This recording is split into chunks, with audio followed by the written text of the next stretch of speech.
जय हिंद साथियों, स्वागत है आपका आपके अपने चैनल में। तो साथियों यहाँ पर एक्सरसाइज नंबर 10.2 यहाँ पे देख रहे थे। 10.2 में साथियों 1 से लेकर 5 तक के सभी प्रश्न साथियों सॉल्व हो चुके हैं। आप लोग पिछली वीडियो में जाके या पिछली जो क्लासेस हैं उनमें जाके देख सकते हो। अब यहाँ पर साथियों हम छठे प्रश्न की ओर चल रहे हैं। छठा प्रश्न साथियों यहाँ पे क्या कह रहा है कि एक बिंदु ए से जो एक वृत्त के केंद्र से 5 सेंटीमीटर दूरी पर है, वृत्त पर स्पर्श रेखा की लंबाई 4 सेंटीमीटर है। वृत्त की त्रिज्या ज्ञात करनी है। यहाँ पे वृत्त की त्रिज्या आपको ज्ञात करनी है। तो सबसे पहले हम एक वृत्त बना लेते हैं। इस प्रकार से हम यहाँ पर साथियों एक वृत्त बनाएंगे। और यह साथियों आप लोगों ने अभी तक चैनल को सब्सक्राइब नहीं किया, सब्सक्राइब कर दें और बेल आइकन को भी प्रेस करें। ठीक है, तो ये हमारा यहाँ पे एक वृत्त है। ओके, थोड़ा सा हल्का इसको साफ कर लेते हैं। वृत्त का केंद्र यहाँ पर हम मान लेते हैं, ये हमारा वृत्त का केंद्र है O। अब क्या कह रहा है कि स्पर्श रेखा, इस वृत्त पर स्पर्श रेखा की लंबाई, यहां पर मानो कि एक स्पर्श बिंदु है P और ये यहां पर एक स्पर्श रेखा है और एक यहां पर एक बिंदु A दिया हुआ है। ठीक है, जो कि वृत्त के केंद्र से, इस केंद्र से कितने सेंटीमीटर दूर है? 5 सेंटीमीटर दूर है। 5 सेंटीमीटर दूर है और स्पर्श रेखा की लंबाई कितनी है? 4 सेंटीमीटर दूर है। तो कह रहा है कि वृत्त की त्रिज्या ज्ञात कीजिए। वृत्त की त्रिज्या साथियों यहाँ सॉरी, इसको थोड़ा सीधा करते हैं हम। ओके, इस प्रकार से ये वृत्त की त्रिज्या हम मान लेते हैं कि r सेंटीमीटर है। कितनी है? r centimetre. तो यहां पर क्या हो जाएगा कि पाइथागोरस प्रमेय, त्रिभुज APO में पाइथागोरस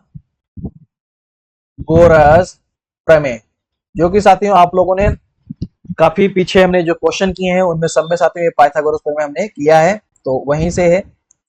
यहाँ पर साथियों ये पाइथागोरस प्रमेय तभी लगेगी जब ये कोण कितना होगा? 90 डिग्री होगा। ये 90 डिग्री क्यों है? क्योंकि हमने 10.1 जो थ्योरम है, 10.1 प्रमेय नंबर 10.1 क्या कहता है कि केंद्र से स्पर्श रेखा को मिलाने वाली रेखा जो होती है वो स्पर्श रेखा पर लंब होती है। तो यहां पर क्या होगा? कर्ण का स्क्वायर बराबर आधार का स्क्वायर प्लस लंब का स्क्वायर। कर्ण का स्क्वायर कितना साथियों? कर्ण है, ये वाली भुजा रहेगी कर्ण आपकी, तो कर्ण है 5, तो 5 का स्क्वायर बराबर आधार है 4, तो 4 का स्क्वायर प्लस लंब है r, तो r का स्क्वायर। ठीक है साथियों, इतना साथियों समझ में आया होगा। इसके साथ अब क्या करेंगे हम? ये 25 हो जाएगा बराबर 16 प्लस r स्क्वायर बराबर क्या हो गया? 25 माइनस 16, तो r स्क्वायर बराबर आएगा ये 9। आर स्क्वायर बराबर कितना आएगा? 9 आएगा। ठीक है, तो अब हम r बराबर निकालें अगर यहां से, तो √9, तो ये निकलेगा अपना 3 सेंटीमीटर। अतः अतः वृत्त की त्रिज्या 3 सेंटीमीटर होगी। वृत्त की त्रिज्या कितनी साथियों होगी? 3 सेंटीमीटर होगी। अब यहां से साथियों आप लोग इस पूरे जो यहाँ पे पहला प्रश्न यहाँ पे जो हुआ है, सॉल्व हुआ है, या यूं कहें जो प्रश्न नंबर 6 है वो सॉल्व हो गया है और इसका आप लोग यहाँ से स्क्रीनशॉट ले सकते हो। और अगर आप लोगों को कहीं पर भी कोई, तो साथियों 7वां प्रश्न है, दो सकेंद्री वृत्तों की त्रिज्या 5 सेंटीमीटर और 3 सेंटीमीटर है। साथियों सकेंद्री वृत्त क्या होता है? सकेंद्रीय संकेंद्रीय वृत्त। तो सकेंद्रीय वृत्त क्या हुआ कि एक ही वृत्त वृत्त का जो केंद्र है एक ही रहेगा और उसी पे वृत्त अगर दो बन जाए इस प्रकार से, तो इसको क्या हम बोलेंगे? सकेंद्रीय वृत्त बोलेंगे। चलो पहले एक तो मैं यहां से वृत्त बना लेता हूं। ओके, आप लोग देखिए, धैर्य रखिए, थोड़ा इसको समझिए।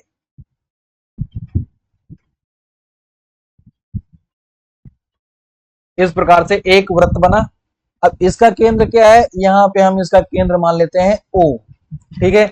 अब इसी के बगल में एक हम और ड्रॉ कर लेते हैं साथियों, इसको आपको यहाँ पे थोड़ा इधर उधर बनेगा तो उसको आप लोगों को बाइंड नहीं करना है, ये ठीक है। ये भी वृत्त है, तो दो वृत्त बन गए।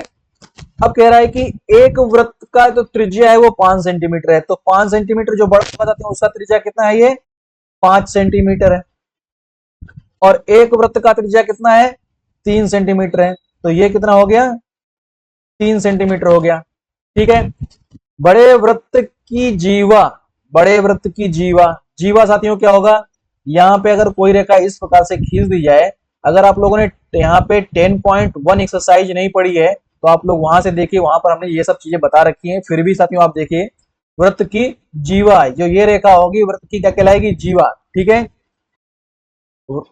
यहां से देखिए, यहां से ये वाले बड़े वृत्त, ये बड़ा वृत्त है, बड़े वृत्त की जीवा की लंबाई ज्ञात कीजिए। वृत्त ये बड़ा वृत्त है, इस छोटे वृत्त को इस पर रखते हुए यहाँ निकल गए, ये इस जीवा की हमने नाम दे दिया ए बी, और ये इसको हमने पी भी दिया। अब ए बी यहाँ पर हमको पता करना है, ए बी जो कि यहाँ पर बड़े वृत्त की जीवा है, बड़े वृत्त की जीवा, इसको हमको ज्ञात करना है, ठीक है, ओके। अब प्रमेय, प्रमेय 10.1 से क्या होगा कि OPA, और OPA क्या रहेगा, 90 डिग्री रहेगा, OPA क्या रहेगा, 90 डिग्री रहेगा साथियों, क्योंकि क्या कह रहा है कि वृत्त के केंद्र से जीवा पर यहाँ पे स्पर्श रेखा पर डाला गया लंब, तो यहाँ पे 90 डिग्री का होगा, बराबर। तो अब त्रिभुज, त्रिभुज कहां से साथियों, ए पी ओ में, ए पी ओ में पाइथागोरस प्रमेय, साथियों पाइथागोरस प्रमेय काफी इंपॉर्टेंट है, प्रमेय से ये हर एक एक्सरसाइज में साथियों कहीं ना कहीं से आ ही जाती है, तो आप लोग इस पाइथागोरस प्रमेय को ध्यान से साथियों देखिएगा, ठीक है। तो इसमें क्या होगा, फिर से कर्ण का स्क्वायर बराबर आधार का स्क्वायर, आधार का स्क्वायर प्लस लंब का स्क्वायर। कर्ण कितना है, 5 का स्क्वायर, आधार कितना है पता नहीं साथियों, तो इसको हम एपी ही रखते हैं, एपी का स्क्वायर प्लस ये 3 का स्क्वायर। यहाँ पे देखिए साथियों 25 बराबर एपी हमें निकालना है, प्लस 3 त्रिके 9, एपी बराबर अगर निकाले हम यहाँ पर तो 25 माइनस 9, ये निकल के आएगा 16 एपी स्क्वायर बराबर। अब इधर से अगर हम स्क्वायर हटा दें, अगर यहाँ से स्क्वायर हटा देंगे तो उधर क्या जाएगा, रूट हो जाएगा,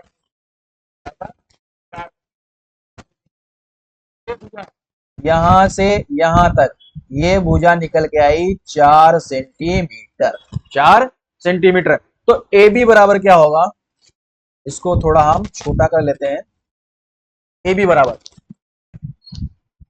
ए बी बराबर जो होगा वो 2AP के बराबर होगा, 2AP के बराबर होगा, क्योंकि यहां से जो केंद्र से ये दूरी और ये दूरी बराबर है, तो ए बी बराबर क्या होगा, इसके बराबर होगा, तो ए बी बराबर क्या आएगा 2 इंटू 4, और ये निकल के आएगा 8 सेंटीमीटर। अतः आप लोग क्या कहोगे कि बड़े वृत्त की जीवा की लंबाई, देखो यहां पर साथियों, अतः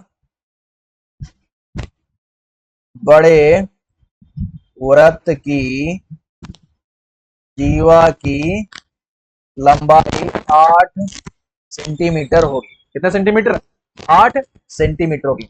अब साथियों आप लोग इसका स्क्रीनशॉट ले सकते हो, ताकि साथियों आप लोग इसको पुनः एक अच्छी तरीके से समझ सके। वीडियो को देखने के लिए बहुत बहुत धन्यवाद, जय हिंद।